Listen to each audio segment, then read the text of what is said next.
Good morning, dear students. I am Abhishek Gupta from Civil Department from Bharati Group of Colleges दुर्ग। और मैं जो subject लेने जा रहा हूँ that is building construction and cost estimation, जिसका कोड है EB5312। ये है for BTech agriculture third year for first semester. तो सबसे पहले हम ये समझते हैं कि इसका मेन ऑब्जेक्टिव क्या है इस सब्जेक्ट्स का आपको। ठीक है, तो तो जो इस कोर्स का ऑब्जेक्टिव है बेसिकली स्टूडेंट को एक बेसिक अंडरस्टैंड देना किसका, बट बिल्डिंग मटेरियल्स का। ठीक है, उसका कैसे हम उसको उस मटेरियल्स के प्रॉपर्टीज को समझ के अपने बिल्डिंग कंस्ट्रक्शन में उसको यूज कर सकते हैं। ठीक है, और एक बेसिक स्किल डेवलप करना अबाउट मेशनरी वर्क्स का। ठीक है, ठीक। और इस after the completion of the subject you will be able to determine required quantity of material, कि हमको कितना मटेरियल का रिक्वायरमेंट है हमारे एक बिल्डिंग कंस्ट्रक्शन में, या फिर किसी भी टाइप की कंस्ट्रक्शन जो आप कर रहे हैं वहाँ पे कितना आपका मटेरियल का रिक्वायरमेंट है, आप यहाँ से निकाल लेंगे, डिटरमाइन कर लेंगे।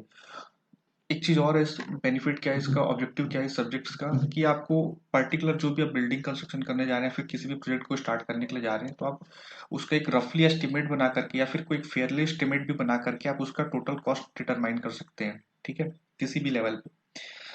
ठीक। और साथ में आप क्या कर सकते हैं, अपने कॉस्ट को भी कंट्रोल कर सकते हैं। आप भी जो भी बिल्डिंग बना रहे हैं, फिर जो भी आपका प्रोजेक्ट चल रहा है, ऑनगोइंग होगा, आप उसमें कॉस्ट कंट्रोल भी कर सकते हैं। After the completion of the subject you will be able. ठीक है, तो ये बेसिकली इसका मेन ऑब्जेक्टिव हो गया आपका कोर्स ऑब्जेक्टिव। ठीक है, देखो अब ये जो सब्जेक्ट आपका building construction and cost estimation, ये इसको मैं 5 भाग में डिवाइड कर रहा हूँ आपके जो अकॉर्डिंग टू सिलेबस। ठीक है, तो पहला जो आपका रहेगा, पहला जो पार्ट रहेगा वो बिल्डिंग मटेरियल्स का रहेगा, और दूसरा जो पार्ट रहेगा वो बिल्डिंग कंपोनेंट एंड कंस्ट्रक्शन का रहेगा। तीसरा जो पार्ट रहेगा वो होगा आपका quantity survey and cost estimation. चौथा जो रहेगा आपका प्रोजेक्ट मैनेजमेंट। और जो लास्ट रहेगा डिजाइन एंड टेक्नोलॉजी। ठीक है, तो देखिए बिल्डिंग मटेरियल्स को मैंने पहले पे क्यों रखा और बिल्डिंग कंपोनेंट कंस्ट्रक्शन को सेकंड पे क्यों रखा, सबसे पहले ये समझते हैं। तो जैसे कि आप सभी जानते हैं, जो आपका बिल्डिंग होता है, ठीक है, ये दो पार्ट में डिवाइड होता है। एक होता है आपका सब स्ट्रक्चर, दूसरा होता है सुपर स्ट्रक्चर। सब स्ट्रक्चर्स क्या होता है, जो बेसिकली आप ग्राउंड लेवल पे जब खड़े होते हैं तो आपको नीचे का पोर्शन, आपका जो फाउंडेशन वाला पार्ट होता है वो आप देख नहीं पाते हैं। तो वो जो पार्ट है वो कहलाता है आपका सब स्ट्रक्चर। और जो ग्राउंड लेवल के ऊपर जो भी पार्ट आप देख पाते हैं बिल्डिंग का जो, ठीक है, वो कहलाता है आपका सुपर स्ट्रक्चर। तो सिलेबस में आपके सब स्ट्रक्चर इंक्लूड नहीं है, क्योंकि आप पहले पढ़ चुके हैं फाउंडेशंस के बारे में, तो इस बार फाउंडेशन आपको नहीं पढ़ना है। क्या क्या पढ़ना है कंपोनेंट एंड कंस्ट्रक्शन में, ये मैं आपको बता देता हूँ। कंपोनेंट एंड कंस्ट्रक्शन में आपको पढ़ना है लिंटेल पढ़ोगे, आप आर्चेस पढ़ोगे, स्टेयर केसेस पढ़ोगे, मतलब कि सीढ़ियाँ। ठीक है, और फ्लोर्स के बारे में पढ़ोगे कि कितने टाइप का फ्लोर्स होता है, टाइप्स ऑफ फ्लोर्स पढ़ोगे। ठीक है, और उसमें कि कैसे हम फ्लोरिंग करते हैं, क्या मटेरियल यूज करते हैं, कितने टाइप का फ्लोरिंग्स होता है, ये सब आप देखोगे। देन उसके बाद आप देखोगे डैम प्रूफिंग देखोगे, वाटर प्रूफिंग देखोगे, जो सबसे इंपॉर्टेंट है आज के डेट में, ये करना मस्ट होता है हर बिल्डिंग्स में। देन उसके बाद आप plastering work and pointing work देखोगे। ठीक है, then white washing and distempering and paintings, ये सब, और वार्निश, ये। ठीक है, ये हो गया आपका बिल्डिंग कंपोनेंट कंस्ट्रक्शन में। जितना सिलेबस के अंदर है मैं इतना बस बता रहा हूँ। ठीक है, हमको इतना बस पढ़ना है। इसमें जो इंपॉर्टेंट है आपका फ्लोर्स इंपॉर्टेंट है, लिंटर इंपॉर्टेंट है, डैम प्रूफ इंपॉर्टेंट है, वाटर प्रूफिंग इंपॉर्टेंट है, एंड प्लास्टिंग एंड पॉइंटिंग, ये सब इंपॉर्टेंट है। यहाँ से लास्ट अगर 2 साल का अगर क्वेश्चन पेपर देखिए, एनालिसिस किए, तो पता यहाँ से सबसे ज्यादा क्वेश्चन आया हुआ है आपके। ठीक है, और इसके बाद हम बात करते हैं बिल्डिंग मटेरियल्स। अब देखो बिल्डिंग कंपोनेंट के बारे में जब जानोगे तभी आप बिल्डिंग मटेरियल डिसाइड कर पाओगे कि कौन से कंपोनेंट में किस टाइप का बिल्डिंग मटेरियल्स आपका यूज होगा। ठीक है, तो बिल्डिंग मटेरियल्स भी जैसा कि मैं आपका दो पार्ट में डिवाइड किया हूँ। पहला तो है आपका नेचुरल बिल्डिंग मटेरियल्स, और दूसरा रहेगा आपका आर्टिफिशियल बिल्डिंग मटेरियल्स। तो सबसे पहले समझते हैं नेचुरल बिल्डिंग मटेरियल्स को। जो नेचुरल बिल्डिंग मटेरियल्स होता है, ठीक है, मतलब कि नेचुरली हमको अवेलेबल होता है। ठीक है, क्या होता है, नेचुरली हमको अवेलेबल होता है, इसलिए इसको बोल रहे हैं हम नेचुरल बिल्डिंग मटेरियल।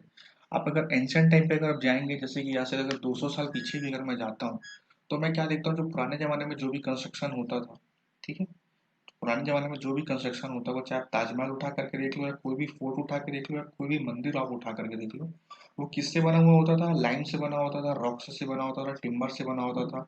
सॉरी, यहाँ पे जो टिम्बर मैंने लिख करके रखा हुआ है ये बेसिकली स्टोन होगा। ठीक है, ये जो है आपका यहाँ पे स्टोन होगा। ठीक है, लाइम से बना हुआ होता था, रॉक्स से बना हुआ होता था, टिम्बर से, स्टोन से बना हुआ होता था, टिम्बर से बना हुआ होता था, और एग्रीगेट में क्या क्या आ जाएगा आपका, सैंड आ जाएगा और गिट्टी आ जाएगा। ठीक है, तो ये हो गया आपके नेचुरल बिल्डिंग मटेरियल। इसलिए नेचुरल बोल रहा हूँ क्योंकि ये नेचुरली हमको अवेलेबल होते हैं, हमको इसको कंस्ट्रक्शन या बनाना नहीं पड़ता। ठीक है, तो पहले के टाइम में क्या होता था, एंशियंट टाइम पे हम लाइम यूज करते थे as a binding material. But इसमें कुछ प्रॉब्लम्स थी। क्या प्रॉब्लम्स थी वो हम आगे जब देखेंगे, जब लाइन स्टार्ट करेंगे आज के लेक्चर में, तो ठीक है। देन हम रॉक्स यूज करते हैं, स्टोन यूज करते हैं, हमने इसको रिप्लेस कर दिया किसके साथ, कंक्रीट के साथ। लाइम को रिप्लेस कर दिया हमने सीमेंट के साथ। टिम्बर को रिप्लेस कर दिया हमने स्टील्स के साथ। ठीक है, और एग्रीगेट हम एज इट इज आज भी यूज कर रहे हैं। ठीक है, तो देखो, अब इन्हीं नेचुरल बिल्डिंग मटेरियल्स को हम कुछ इंजीनियरिंग लगा करके, इसके प्रॉपर्टीज को हम मॉडिफाई करके हमने क्या बनाया, एक आर्टिफिशियल बिल्डिंग मटेरियल बनाया। ठीक है, आर्टिफिशियल बिल्डिंग मटेरियल्स क्या क्या है, सीमेंट है, मोर्टार है, एडमिक्सचर है, स्टील है, आयरन है, एल्यूमिनियम है, निकल है, कॉपर है, ग्लास है, प्लास्टिक है, पेंट है, वेनिश है, डिस्टेम्पर है, ब्रिक्स है, टाइल्स है, एक्सेट्रा। ये हो गए आपके आर्टिफिशियल बिल्डिंग मटेरियल्स। ठीक है, ये आपके पूरे सिलेबस में जो जो मैं आपको बताते जा रहा हूँ आपका। सो नाउ डियर स्टूडेंट्स, अब हम बात करने जा रहे हैं आज हमारे पहले टॉपिक की, डेट इज लाइन। ठीक है, तो जैसे कि मैंने आपको लाइन के बारे में बताया था, लाइन क्या है, एक बाइंडिंग मटेरियल का काम करता है। ठीक है, सबसे ज़्यादा यूज़ किया जाने वाला मटेरियल है ये एंशियंट टाइम पे। बट इसमें कुछ प्रॉब्लम्स थी। क्या प्रॉब्लम्स थी, that is slow rate of setting and solubility in water. मान लीजिए मैंने कोई सीमेंट कंक्रीट से मैंने कोई कॉलम को कास्ट किया। ठीक है, कास्ट करने के बाद मैं उसको क्या करता हूँ, 7 दिन के बाद उसके जो फॉर्मवर्क होते हैं उसको मैं क्या करता हूँ, ओपन कर सकता हूँ। ठीक है, मतलब 7 दिन में वो अच्छे से सेट हो जाएगा। बट अगर मैं वही चीज़ लाइन कंक्रीट से अगर मैं उस कॉलम को कंस्ट्रक्शन करूँ तो 20 से 25 दिन लगभग लग जाते थे उसको सेट होने में। तो बेसिकली ये इसकी स्लो रेट ऑफ सेटिंग को बताता है। ठीक, और सॉल्व जैसे ही ये वाटर के संपर्क में आता है तो ये क्या होता है, वाटर में घुल जाता है ये लाइन।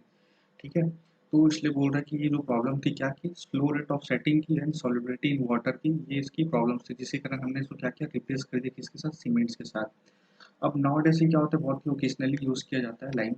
बट अभी भी यूज़ किया जा रहा है लाइन, किस में यूज़ किया जा रहा है, आपके सीमेंट को बनाने के लिए लाइन को भी यूज़ किया जा रहा है। ठीक है, अब बात कर लेते हैं।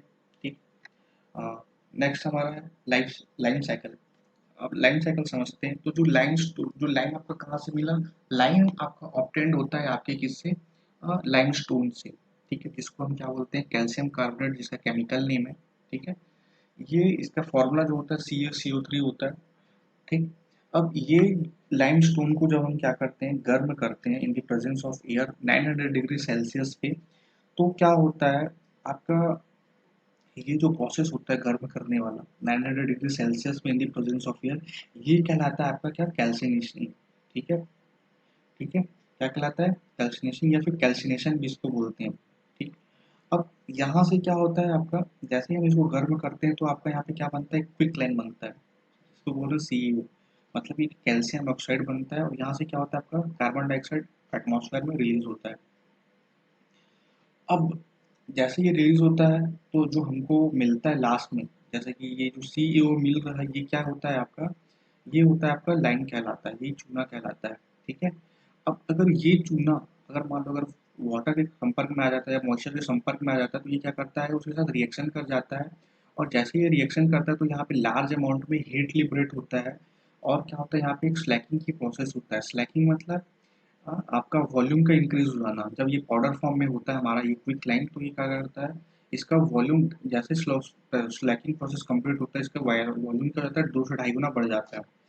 और हमको क्या मिलता है, एक स्लैक्ड लाइन या फिर हाइड्रेटेड लाइन मिलता है। ठीक, ये स्लैक्ड लाइन अगर मान लो अगर एटमॉस्फेयर में अगर CO2 और इससे रिएक्शन कर जाएगा तो ये क्या हो जाएगा, वापस से फिर से एक CaCO3 का प्रेसिपिटेशन फिर से बना लेगा। और इस प्रोसेस को हम क्या बोलते हैं, सीमेंटिंग, या फिर इसी को क्या बोलते हैं, सेटिंग। मतलब कि ये जो वापस है सेट हो जाएगा, मतलब हमारे कोई काम का नहीं रहेगा। तो ये हो गया आपका लाइन साइकिल। ठीक है, अब बात कर लेते हैं इसके यूजेस की, कि कंस्ट्रक्शन में लाइन का क्या यूज़ है। तो देखो, पहली बात, मशीनरी वर्क में भी हम इसको यूज़ करते हैं, किसको, लाइन को। जैसे कि आज की डेट में आप देखे होंगे, सीमेंट और सैंड को मिक्स करके हम क्या बनाते हैं, मोर्टार बनाते हैं। और उसको हम क्या करते हैं, जब भी हमारा वॉल कंस्ट्रक्शन होता है तो उसमें हम देखते होंगे आप लोग, दो वॉल्स के बीच में इसको जब प्लेस किया जाता है, या फिर अगर आपने स्टोन का कोई कंस्ट्रक्शन देखा होगा तो उसमें भी ऐसा यूज़ करते थे। पुराने ज़माने में क्या होता था, जब सीमेंट हमारा इंट्रोड्यूस नहीं हुआ था तो हम क्या यूज़ करते थे, लाइम को यूज़ करते थे एज अ मशीनरी वर्क में। ठीक है, मतलब कि दो ईंटों को या दो स्टोन्स को जोड़ने के लिए। ठीक है, उससे हम क्या बनाते थे, वॉल्स की तैयार वॉल्स बनाते थे। ये क्या होता है, मशीनरी वर्क कहलाता है। ठीक है, तो दूसरा है आपका lime stone, sorry lime concrete. इन लाइम कंक्रीट, जैसा कि मैंने बताया आज के डेट में हम सीमेंट कंक्रीट यूज़ करते हैं, उस टाइम पे हम लाइम कंक्रीट यूज़ करते थे। तीसरा आपका इसमें सॉइल स्टेबलाइजेशन। तो देखो, जब हम कभी घर बनाते हैं तो हम सबसे पहले क्या बनाते हैं, फाउंडेशन तैयार करते हैं। अगर मान लीजिए किसी साइट में अगर आपकी सॉइल की बेरिंग कैपेसिटी बहुत ही ज़्यादा कम है, तो हम वहाँ पे एक टेक्निक अपनाते हैं, जिस टेक्निक का नाम है सॉइल स्टेबलाइजेशन टेक्निक। इस टेक्निक के थ्रू हम क्या करते हैं, हम लाइम को एज अ यूज़ करते हैं स्टेबलाइजेशन के लिए। ठीक है, इससे क्या होती है, आपका जो बेरिंग स्ट्रेंथ है किसकी, सॉइल की, वो इंक्रीज हो जाती है। ठीक है, लास्ट चौथा है आपका इसमें व्हाइट वॉशिंग। जैसे कि आप सभी जानते हैं, घर बनता है तो हम सबसे पहले क्या कराते हैं, व्हाइट वॉश कराते हैं, किससे, चूने से। ठीक है, सबसे पहले व्हाइट वॉश कराते हैं, तो व्हाइट वॉशिंग में भी इसका यूज़ होता है कंस्ट्रक्शन में। ठीक है, और क्या होता है इसका यूज़, हम इसका एज अ डिस्टेम्पर बनाने में भी इसका यूज़ कर सकते हैं। तो ये इसके लिए कुछ बेसिक कुछ पॉइंट्स हो गए, इंपॉर्टेंट पॉइंट्स जो और क्या बता रहे हैं, इसके यूजेस बता रहे हैं लाइन के किस में, कंस्ट्रक्शन में। अब बात कर लेते हैं प्रॉपर्टीज लाइन के। तो जैसा कि बताया मैंने आपको, लाइम क्या एक बाइंडिंग मटेरियल्स तो है ही। ठीक है, बट इसके साथ साथ और भी इसके कुछ प्रॉपर्टीज़ हैं। क्या प्रॉपर्टीज़ है, पहला तो देखो, ये फ्लेक्सिबल होता है ना, और क्या होता है, इजीली वर्केबल होता है। ठीक, यूज़ कर सकते हैं एज अ मोर्टार। ये क्या प्रोवाइड करता है, स्ट्रेंथ प्रोवाइड करता है किसको, मशीनरी को। है ये गुड प्लास्टिसिटी, मतलब कि इसकी प्लास्टिसिटी अधिक होती है, फिर इसका जो प्लास्टिसिटी गुण होता है वो बहुत अच्छा होता है। ठीक है, और यूज़ करते हैं पॉइंटिंग वर्क के लिए। ठीक है, और अ, ये क्या होता है, जल में घुलनशील होता है, जैसे कि मैंने बताया। ठीक है, और इसका जो रंग होता है कैसा होता है, सफ़ेद होता है। ये इसके कुछ कुछ इंपॉर्टेंट पॉइंट्स हो गए। ठीक है, और ये क्या बोल रहा है, it solidified with less time and hardening. ठीक, तो नेक्स्ट है आपका कॉन्स्टिट्यूएंट्स ऑफ लाइमस्टोन। ठीक, तो बेसिकली इसके चार कॉन्स्टिट्यूएंट्स हैं। जैसे कि पहला क्ले। क्ले क्या इम्पार्ट करता है, क्ले इम्पार्ट करता है हाइड्रोलिसिटी और इनसॉल्युबिलिटी वाटर। ठीक है, इसको लाइम को क्या इम्पार्ट कर रहा है, हाइड्रोलिसिटी और insolubility in water to lime. अब देखो, समझते हैं कि हाइड्रोलिसिटी क्या होता है। हाइड्रोलिसिटी क्या बताता है आपका, ये बताता है ability of lime to set under the water. ठीक है, जैसे कि मान लीजिए आप डैम लोकेशन में जब कभी कंस्ट्रक्शन करते हैं तो वहाँ पे जब मान लो हम कंक्रीट यूज़ करते हैं, तो इसका बहुत ही ज़्यादा इस टाइप, ये जो हाइड्रोलिसिटी वाली प्रॉपर्टी बहुत ज़्यादा इंपॉर्टेंट रोल प्ले करती है।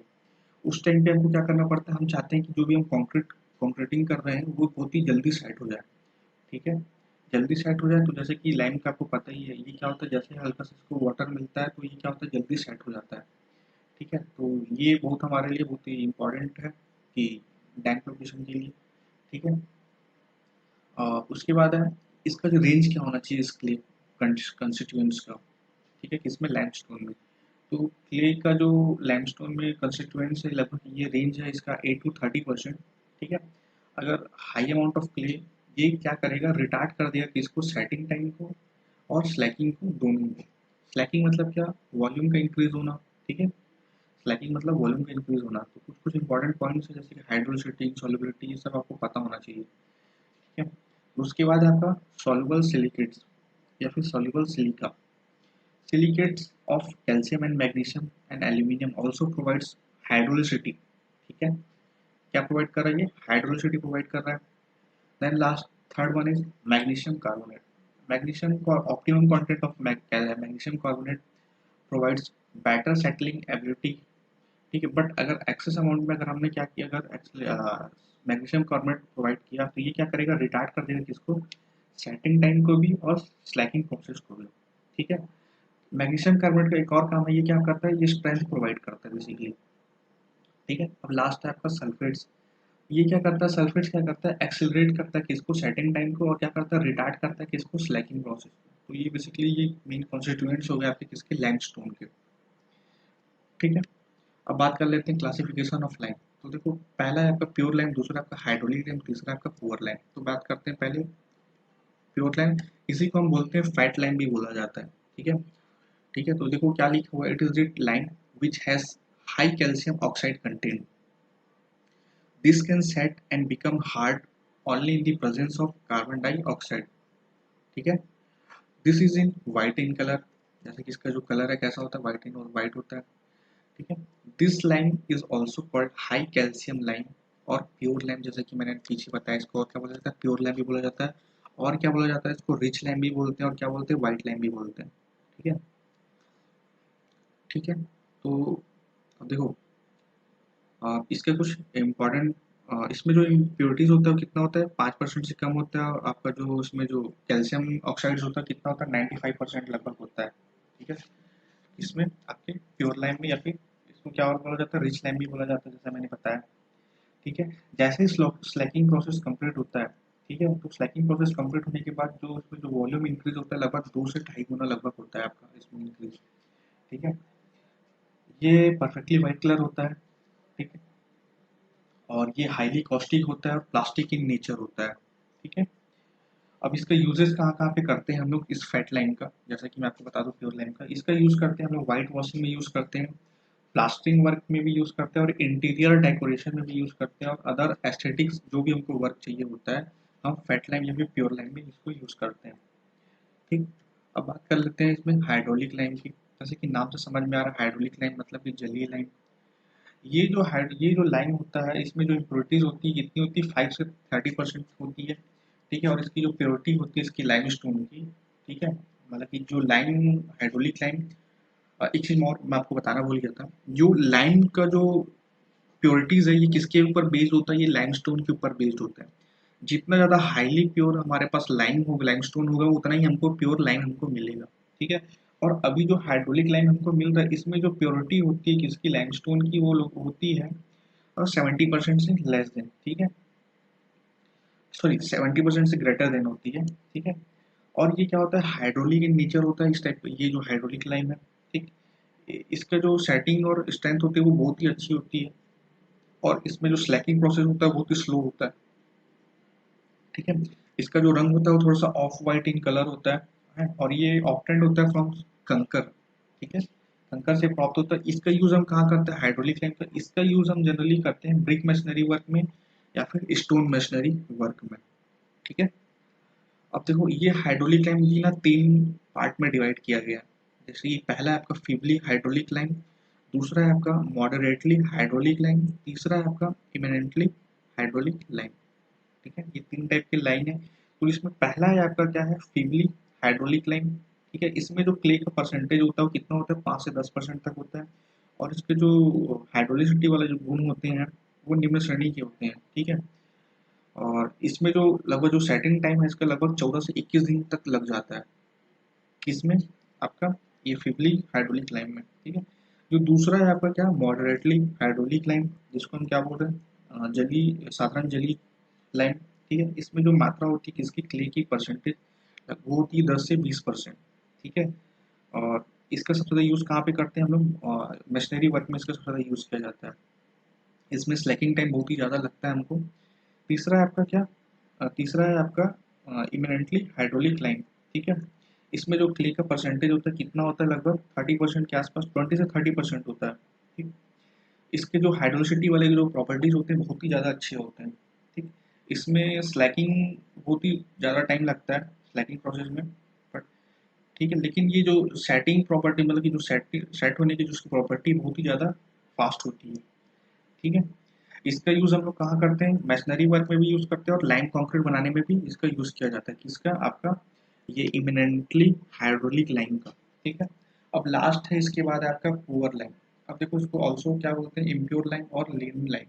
ठीक है, इसमें जो परसेंटेज होता है किसका, क्ले का, वो कितना होता है, लगभग 30% के आसपास। ठीक है, या फिर उससे अधिक होती है, 30% से भी ज़्यादा।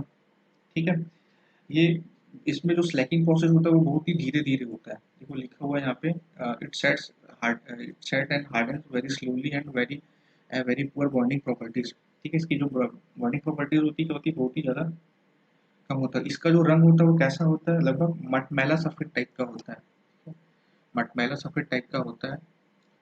ठीक, और इसकी जो बाइंडिंग प्रॉपर्टी होती है बहुत ज़्यादा पुअर होती है, जैसे कि मैंने बताया। ठीक है, तो आज हम फिलहाल बस इतना पढ़ रहे हैं। इसके नेक्स्ट वाले लेक्चर में हम इसकी कुछ क्लासिफिकेशन देखेंगे, Indian standard classification of line.